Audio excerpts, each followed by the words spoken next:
एक छोटी सी बस्ती में सीमा नाम की एक सीधी सादी और गरीब लड़की रहती थी। उसके माँ बाप बहुत पहले ही इस दुनिया को छोड़ चुके थे। बचपन से ही उसने संघर्षों का सामना किया था।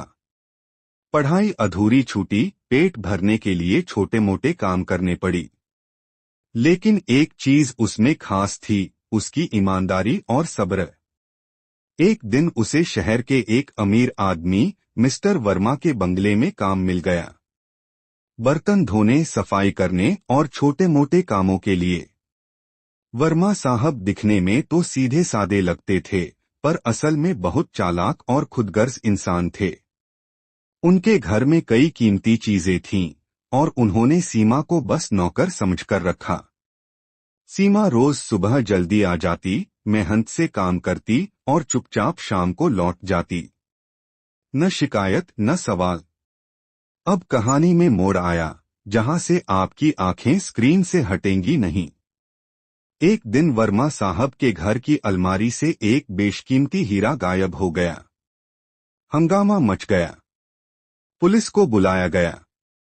घर के सभी नौकरों से पूछताछ हुई, और जब कुछ हाथ नहीं लगा तो शक की सुई सीधे सीमा पर गई। वजह? वो सबसे गरीब थी। न परिवार न वकील, बस एक मासूम चेहरा और थकी सी आंखें। पुलिस ने सख्ती से पूछताछ की, लेकिन सीमा ने साफ इनकार किया। मैंने कुछ नहीं चुराया, वो बार बार कहती रही। लेकिन जब देखा कि बात थाने और कोर्ट तक पहुंचने वाली है और बाकी नौकर भी उस पर शक कर रहे हैं, तो उसने वो किया जो किसी ने सोचा भी नहीं था। सीमा ने चुपचाप सर झुकाकर कहा, हाँ, हीरा मैंने ही लिया है। सब चौंक गए। पुलिस ने उसे गिरफ्तार कर लिया। लेकिन एक बात अजीब थी, उसके चेहरे पर कोई डर नहीं था, बस एक अजीब सी शांति थी। कुछ दिन बाद जब कोर्ट में केस चला, एक चौंका देने वाला राज सामने आया। वर्मा साहब के बेटे रोहित ने अपने दोस्तों के साथ मिलकर हीरा चुराया था।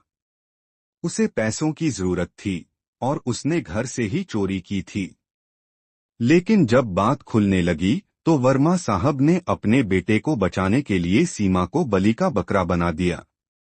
उन्होंने उसे धमकी दी थी, अगर तूने अपने सर नहीं लिया तो तुझे तुड़वा देंगे और तुझे कोई नहीं बचा पाएगा। सीमा ने सब कुछ जानकर भी जुर्म अपने सर ले लिया था, क्योंकि अगर रोहित को सजा मिलती तो उसके अमीर बाप कुछ भी कर सकते थे, शायद उसका जीना भी मुश्किल कर देते।